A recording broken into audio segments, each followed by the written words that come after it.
Hi friends, welcome back to my channel. ಹೇಗಿದ್ದೀರಾ ಎಲ್ಲರೂ? ನಾನಿವತ್ತು ನಿಮಗೆ ಒಂದೊಳ್ಳೆ ರೆಸಿಪಿ ತೋರಿಸ್ತೀನಿ. ಈ ಥರನೂ ಮಾಡ್ಬೋದು ಅಂತ ನಿಮಗೆ ಗೊತ್ತೇ ಇರಲ್ಲ. ಮೂಲಂಗಿ ತೋರಿಸ್ತಿದ್ದಾಳೆ ಇವಳು ಏನಂತ ಅಂದ್ಕೋಬೇಡಿ. ಸಾಮಾನ್ಯವಾಗಿ ಹೌದು, ಮೂಲಂಗಿ ಎಲ್ಲರೂ ಇಷ್ಟಪಡಲ್ಲ, ಎಸ್ಪೆಷಲಿ ಮಕ್ಕಳಂತೂ ಇಷ್ಟನೇ ಪಡೋದಿಲ್ಲ. ಆದರೆ ಮೂಲಂಗಿನ ಬಳಸ್ಕೊಂಡು ಈ ಥರ ಒಂದು ರೆಸಿಪಿ ಮಾಡಿದರೆ, ಅಂದರೆ ಪಲ್ಯದ ರೆಸಿಪಿ ತೋರಿಸ್ತಾ ಇರೋದು ನಾನು, ಮಾಡಿದರೆ ಖಂಡಿತ ಇಷ್ಟಪಡ್ತಾರೆ. ನಾನು ಇದಕ್ಕೆ ನೋಡಿ ಒಂದು 4-5 ಮೂಲಂಗಿನ ಸಿಪ್ಪೆ ತೆಗೆದು ತೊಳೆದು ಈ ಥರ ಚಿಕ್ಕದಾಗಿ ಕಟ್ ಮಾಡಿ ಇಟ್ಕೊಂಡಿದ್ದೀನಿ. ನೋಡಿ, ಈ ಥರ ಕಟ್ ಮಾಡಿ ಇಟ್ಕೊಂಡಿದ್ದೀನಿ.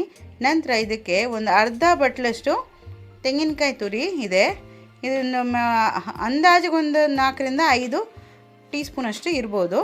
ಒಂದು ಚಿಕ್ಕ ತುಂಡು ಬೆಲ್ಲ ಹಾಕಿ ಚೆನ್ನಾಗಿರುತ್ತೆ. ನಂತರ ರುಚಿಗೆ ತಕ್ಕಷ್ಟು ಉಪ್ಪು, ಕರಿಬೇವು ಸೊಪ್ಪು, ಸ್ವಲ್ಪ 3 ಬ್ಯಾಡಗಿ ಮೆಣಸಿನ್ಕಾಯಿ ಇಟ್ಕೊಂಡಿದ್ದೀನಿ. 2 ಇದು ಮಸಾಲೆಗೆ, ಒಂದು ಒಗ್ಗರಣೆಗೆ. ಖಾರಕ್ಕೆ ಬೇಕಾಗಿರೋರು ಗುಂಟೂರು ಕೂಡ ಬಳಸ್ಬೋದು. ನಂತರ 1 ಟೀ ಸ್ಪೂನಷ್ಟು ಉದ್ದಿನಬೇಳೆ, 1 ಟೀ ಸ್ಪೂನಷ್ಟು ಸಾಸಿವೆ ಇದರಲ್ಲಿ ಒಂದು ಅರ್ಧ ಸಾಸಿವೆ ಮಸಾಲೆಗೆ ಹಾಕ್ಕೊಳ್ತಾ ಇದ್ದೀನಿ. ನಂತರ ಮಿಕ್ಕಿದ್ದು ಒಗ್ಗರಣೆಗೆ ಹಾಕೊಳ್ಳೋಕ್ಕೆ ಇಟ್ಕೊಂಡಿದ್ದೀನಿ. ನಂತರ ಸ್ವಲ್ಪ ಒಗ್ಗರಣೆಗೆ ಎಣ್ಣೆ, ಸ್ವಲ್ಪ ಅರಿಶಿಣದ ಪುಡಿ, ಇಷ್ಟೇ ಇಂಗ್ರೀಡಿಯೆಂಟ್ಸ್ ಬೇಕಾಗೋದು. ಹೇಗೆ ಮಾಡೋದು ಅಂತ ತೋರಿಸ್ತೀನಿ ಬನ್ನಿ. ಈಗ ಫಸ್ಟಿಗೆ ಏನು ಮಾಡಬೇಕಂದ್ರೆ, ಒಂದು ಮಿಕ್ಸಿ ಜಾರ್ ತೊಗೊಂಡು ನಾನು ಹೇಳಿದ್ನೆಲ್ಲ ಬ್ಯಾಡಗಿ ಮೆಣಸಿನ್ಕಾಯಿ ಅದನ್ನು ಮಿಕ್ಸಿ ಜಾರ್ಗೆ ಹಾಕ್ಕೊಳ್ಬೇಕು. ನಂತರ ಅರ್ಧದಷ್ಟು ಸಾಸಿವೆನ ಕೂಡ ಮಿಕ್ಸಿ ಜಾರ್ಗೆ ಹಾಕ್ಕೋಬೇಕು. ನಂತರ ಕರಿಬೇವು ಸೊಪ್ಪು ಇದೆಯಲ್ಲ, ಅದರಲ್ಲಿ ಒಂದು ಸ್ವಲ್ಪ ಕರಿಬೇವು ಸೊಪ್ಪನ್ನು ಕೂಡ ಮಿಕ್ಸಿ ಜಾರ್ಗೆ ಹಾಕ್ಕೊಂಡು ಇದನ್ನು ಒಂದು ಸತಿ ಪುಡಿ ಮಾಡ್ಕೋಬೇಕು. ತೆಂಗಿನಕಾಯಿ ತುರಿ ಈಗಲೇ ಹಾಕೋಬೇಡಿ, ಫಸ್ಟು ಇದನ್ನೇ ಮಾತ್ರ ಪುಡಿ ಮಾಡ್ಕೊಂಡು ಬರೋಣ. ಈಗ ನೋಡಿ, ಈ ಥರ ಪುಡಿ ಆಗಿದೆಯಲ್ಲ, ಇವಾಗ ಇದಕ್ಕೆ ಈ ಹಂತಲ್ಲಿ ಇವಾಗ ತೆಂಗಿನಕಾಯಿ ತುರಿ ಹಾಕ್ಕೊಳ್ಬೋದು. ಫ್ರೆಶ್ ತೆಂಗಿನಕಾಯಿ ತುರಿ ಹಾಕ್ಕೊಂಡ್ರೆ ನಿಮ್ಗೇನಾಗುತ್ತೆ, ಅದು ನಿಮಗೆ ಸ್ವಲ್ಪ ನೀರಿನ ಅಂಶ ಇರುತ್ತೆ. ಅದೇ ಫ್ರಿಜ್ಜಲ್ಲಿ ಇಟ್ಕೊಂಡು ಹಾಕ್ಕೊಂಡ್ರೆ ಸ್ವಲ್ಪ ನೀರಿನ ಅಂಶ ಹೋಗಿರುತ್ತಲ್ವ, ಆವಾಗ ನಿಮಗೆ ರುಬ್ಲಿಕ್ಕೆ ಕಷ್ಟ ಆಗುತ್ತೆ. ಆವಾಗ ಬೇಕಂದರೆ ಸ್ವಲ್ಪ ನೋಡಿ ಈ ಥರ ಸ್ವಲ್ಪ ನೀರು ಹಾಕ್ಕೊಂಡು ರುಬ್ಕೋಬೋದು. ನೋಡಿ, ಈ ಥರ ರುಬ್ಬಿದರೆ ಸಾಕಾಗುತ್ತೆ. ನುಣ್ಣಗೆ ರುಬ್ಕೋಬೇಕು ಮಾತ್ರ, ಅಷ್ಟೇ. ಈ ಥರ ರುಬ್ಬಿ ಆಯ್ತಲ್ಲ, ಇದೊಂದು ಮಸಾಲೆ. ಇದರಲ್ಲಿ ಸುಮಾರು ಥರ ಪಲ್ಯ ಮಾಡ್ಕೋಬೋದು. ಈ ಥರ ಮಸಾಲೆ ಮಾಡಿಕೊಂಡು ನೆಕ್ಸ್ಟ್ ಇವಾಗ ಏನು ಮಾಡಬೇಕು, ಒಂದು ಬಾಣಲೆ ಇಟ್ಕೋಬೇಕು ಸ್ಟವ್ ಮೇಲೆ. ಅದು ಬಿಸಿ ಆದಮೇಲೆ ಸ್ವಲ್ಪ ಎಣ್ಣೆ ಹಾಕೋಬೇಕು. ಒಂದು 3-4 ಟೀ ಸ್ಪೂನು ಎಣ್ಣೆ ಹಾಕ್ಕೊಂಡು, ನಂತರ ಅದಕ್ಕೆ ಈ ಒಗ್ಗರಣೆ ಮಸಾಲೆ ಸಾಮಾನು ಏನಿದೆಯಲ್ಲ ಅದನ್ನು ಹಾಕ್ಕೊಳ್ಳೋದು. ಫಸ್ಟಿಗೆ ಸಾಸಿವೆ ಹಾಕ್ಕೊಂಡು, ಸಾಸಿವೆ ಸಿಡ್ದಾದ್ಮೇಲೆ ನಂತರ ಉದ್ದಿನಬೇಳೆ ಇದೆಲ್ಲ ಒಣಮೆಣಸಿನ್ಕಾಯಿ, ಕರಿಬೇವೆಲ್ಲ ಹಾಕ್ಕೊಳ್ಬೇಕು. ಈ ರೆಸಿಪಿ ಮೂಲಂಗಿದು ಪಲ್ಯ ಈ ಥರ ತೋರಿಸ್ತಾ ಇದ್ದೀನಲ್ಲ, ಈ ಪಲ್ಯ ಎಷ್ಟು ಚೆನ್ನಾಗಿರುತ್ತೆ ಗೊತ್ತಾ? ತುಂಬ ಚೆನ್ನಾಗಿರುತ್ತೆ. ಚಪಾತಿಗೆ, ಬಿಸಿ ಅನ್ನದ ಜೊತೆ ಎಲ್ಲ ತಿನ್ನೋಕ್ಕೆ ತುಂಬ ಚೆನ್ನಾಗಿರುತ್ತೆ. ಮೂಲಂಗಿ ಚೂರು ಸ್ಮೆಲ್ ಕೂಡ ಬರಲ್ಲ, ಅಷ್ಟು ಚೆನ್ನಾಗಿರುತ್ತೆ. ಇವಾಗ ಇದು ಒಗ್ಗರಣೆ ಆಗಿದೆ. ಇವಾಗ ಇದಕ್ಕೆ ಕಟ್ ಮಾಡಿರೋಂಥ ಮೂಲಂಗಿನ ಹಾಕ್ಕೊಳ್ತಿದ್ದೀನಿ. ನಂತರ ಸ್ವಲ್ಪ ಬೆಲ್ಲ ಬೇಕಂದರೆ ಹೆಚ್ಚು ಕಮ್ಮಿ ನೀವು ಮಾಡ್ಕೋಬೋದು, ನಿಮ್ಮ ರುಚಿಗೆ ತಕ್ಕಷ್ಟು. ಸ್ವಲ್ಪ ಬೆಲ್ಲ ಹಾಕಬೇಕು, ಚೆನ್ನಾಗಿರುತ್ತೆ. ತುಂಬ ಹಾಕಬೇಕು ಅಂತ ನಾನೇನು ಹೇಳಲ್ಲ. ನಂತರ ರುಚಿಗೆ ತಕ್ಕಷ್ಟು ಉಪ್ಪು ಹಾಕಿ ಒಂದು ಸತಿ ಮಿಕ್ಸ್ ಮಾಡ್ಕೊಳ್ಳೋಣ. ಇದಕ್ಕೆ ಸ್ವಲ್ಪ ಅರಿಶಿಣದ ಪುಡಿ ಈಗಲೇ ಹಾಕ್ಕೊಂಡು ಮಿಕ್ಸ್ ಮಾಡಿಬಿಟ್ಟು ಸ್ವಲ್ಪ ನೀರು ಹಾಕ್ಬಿಟ್ಟು ಇದನ್ನು ಬೇಯಿಸ್ಕೋಬೇಕು. ಈ ಮೂಲಂಗಿ ಎಲ್ಲ ಬೇಗ ಬೆಂದೋಗುತ್ತೆ ಫ್ರೆಂಡ್ಸ್. ಏನು ಗೊತ್ತಾ, ಇದು ಎಳೆಯದಾಗಿರುತ್ತಲ್ಲ, ನಿಮಗೊಂದು 5-6 ನಿಮಿಷದಲ್ಲಿ ಮುಚ್ಚಿಟ್ರೆ ಬೇಗ ಬೇಯುತ್ತೆ. ಜಸ್ಟ್ ಈ ಥರ ಮಿಕ್ಸ್ ಮಾಡಿಬಿಟ್ಟು ನಿಮಗೆ ಬೇಗ ಆಗುತ್ತೆ. ಈ ಪಲ್ಯ ಅಂತೂ 1/4 ಗಂಟೆ 20 ನಿಮಿಷದಲ್ಲಿ ಪಲ್ಯ ರೆಡಿ ಆಗುತ್ತೆ.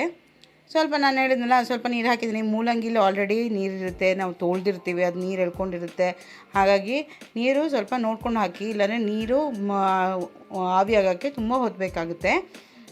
ಓಕೆ, ಇವಾಗ ಇದನ್ನು ಒಂದು ಸತಿ ಚೆನ್ನಾಗಿ ಮಿಕ್ಸ್ ಮಾಡಿಬಿಟ್ಟು ಮುಚ್ಚಿಬಿಟ್ಟು ಒಂದು 5 ನಿಮಿಷ ಬೇಯಬೇಕು. ಮೂಲಂಗಿ ಬೆಂದರೆ ಒಂದು ಹಂತದಲ್ಲಿ ರೆಡಿ ಆಗುತ್ತೆ. ಈ ಥರ ಮಿಕ್ಸ್ ಮಾಡಿಬಿಟ್ಟು ಮಾಡಬೇಕು. ಲಾಸ್ಟ್ ಟೈಮ್ ನಾನು ಮೂಲಂಗಿ ಬಳಸ್ಬಿಟ್ಟು ಒಂದು ಮೊಸರು ಬಜ್ಜಿ ತೋರಿಸಿದ್ದೆ. ಯಾರೆಲ್ಲ ಟ್ರೈ ಮಾಡಿದ್ದೀರಾ ಕಮೆಂಟ್ ಬಾಕ್ಸಲ್ಲಂತೂ ನೀವು ಹಾಕಿಲ್ಲ. ಟ್ರೈ ಮಾಡಿದವರು ಕಮೆಂಟ್ ಬಾಕ್ಸಲ್ಲಿ ನನಗೆ ಕಮೆಂಟ್ ಮಾಡಿ ತಿಳಿಸಿ ಹೇಗಿತ್ತು ಅಂತ. ಓಕೆ, ಈಗ ಇದು ಆಗಿದೆ ನೋಡಿ, ಚೆನ್ನಾಗಿ ಬೆಂದಿದೆ. ತುಂಬ ಮ್ಯಾಶಿಯಾಗಿ ಅಂದರೆ ಮೆತ್ತಗೆ ಬೇಯಿಸ್ಕೋಬೇಡಿ, ಸ್ವಲ್ಪ ಇದು ಮಾಡಿ ಬೇಯಿಸ್ಕೊಳ್ಳಿ. ನಂತರ ನಾವು ರುಬ್ಬಿರೋಂಥ ಮಸಾಲೆ ಏನಿದೆ ಅದನ್ನು ಹಾಕ್ಬಿಟ್ಟು ಚೆನ್ನಾಗಿ ಮಿಕ್ಸ್ ಮಾಡಿಬಿಟ್ಟು ಇದು ಚೆನ್ನಾಗಿ ಬಿಸಿ ಆಗಬೇಕು. ಏಕೆಂದರೆ ನಾವು ಹಸಿ ಮಸಾಲೆ ಹಾಕಿರೋದು, ನಾವು ಹುರಿದಿರೋ ಮಸಾಲೆ ಹಾಕಿಲ್ಲ. ಹಾಗಾಗಿ ಹಸಿ ಸಾಸಿವೆ ಮಸಾಲೆ ಅಂತಾರೆ ಇದಕ್ಕೆ. ಸಾಸಿವೆ ಮಸಾಲೆನ ಹಾಕಿರೋದು, ಹುರಿದಿರೋ ಮಸಾಲೆ ಹಾಕದೇ ಇರೋದ್ರಿಂದ ನೀವು ಇದನ್ನು ಚೆನ್ನಾಗಿ ಮಿಕ್ಸ್ ಮಾಡಿ. ಅದೇ ಮತ್ತೆ ನೀರು ಹಾಕ್ಲಿಕ್ಕೆ ಹೋಗ್ಬಿಡಿ, ಅದರಲ್ಲೇ ನೀರಿನ ಅಂಶ ಇದೆ ನೋಡಿ ಅಡಿಗೆ. ಅದರಲ್ಲಿ ಚೆನ್ನಾಗಿ ಒಂದು ಸತಿ ಬಿಸಿ ಆಗಬೇಕು, ಚೆನ್ನಾಗಿ ಬಿಸಿ ಆಗಬೇಕಿದು. ಬಿಸಿ ಆದರೆ ಆಯ್ತು, ರೆಡಿ, ಪಲ್ಯ ರೆಡಿ. ಇದಂತೂ ನಾನು ಹೇಳ್ತಿಲ್ವಾ, ಮಕ್ಕಳು ಕೂಡ ಇಷ್ಟಪಟ್ಟು ತಿಂತಾರೆ.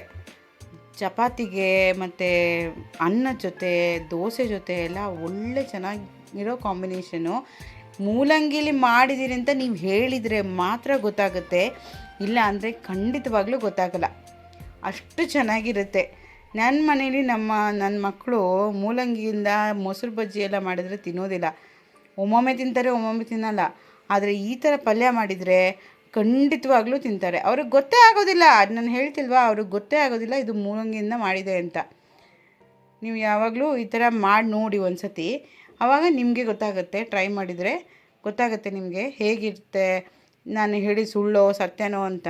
ಯಾಕೆಂದರೆ ನಮ್ಮನೇಲಿ ಸಾಮಾನ್ಯವಾಗಿ ಮೂಲಂಗಿ ತಂದರೆ ಮೊಸರು ಬಜ್ಜಿ ಮಾಡ್ತೀವಿ, ಇಲ್ಲಾಂದರೆ ಈ ಥರ ಇದು ಮಾಡ್ತೀವಿ. ಅಫ್ಕೋರ್ಸ್ ಸಾಂಬಾರು ಕೂಡ ಮಾಡ್ತೀವಿ, ಮಾಡಲ್ಲ ಅಂತಲ್ಲ. ಸಾಂಬಾರ್ದು ಹೋಳೆಲ್ಲ ನನ್ನ ಮಕ್ಕಳು ತಿನ್ನೋದಿಲ್ಲ, ಯಾಕೆಂದರೆ ಮೂಲಂಗಿ ಕಾಣಿಸುತ್ತಲ್ಲ, ಮೂಲಂಗಿ ಅಂತ ಗೊತ್ತಾಗ್ಬಿಡುತ್ತೆ. ಅದೇ ಈ ಥರ ನೀವು ಮಾಡಿಕೊಟ್ರೆ ಗೊತ್ತೇ ಆಗೋದಿಲ್ಲ ಮಕ್ಕಳಿಗೆ. ಅಫ್ಕೋರ್ಸ್ ಮಕ್ಕಳೇನು, ದೊಡ್ಡವ್ರು ಕೂಡ ತಿನ್ನಲ್ಲ ಕೆಲವರು, ಗೊತ್ತಾ. ಹಾಗಾಗಿ ಖಂಡಿತ ಈ ಥರ ಮಾಡಿ ಒಂದು ಸತಿ ಟ್ರೈ ಮಾಡಿ, ನಿಮ್ಮ ಮನೆಯವರಿಗೆ ಸರ್ವ್ ಮಾಡಿ, ಅವ್ರು ಹೇಗೆ ಇತ್ತು ಅಂತ ಹೇಳ್ತಾರೆ. ಆಮೇಲೆ ನಿಮ್ಗೆ ಇಷ್ಟ ಆದರೆ ನನ್ನ ಚಾನಲ್ನ ಲೈಕ್ ಮಾಡಿ, ಶೇರ್ ಮಾಡಿ, ಈ ರೆಸಿಪಿನ ಲೈಕ್ ಮಾಡಿ, ಶೇರ್ ಮಾಡಿ. ಮತ್ತೆ ಇನ್ನೊಂದು ಹೊಸ ರೆಸಿಪಿ ಜೊತೆ ಮತ್ತೆ ಸಿಗ್ತೀನಿ. Until then take care, bye, see you, thank you.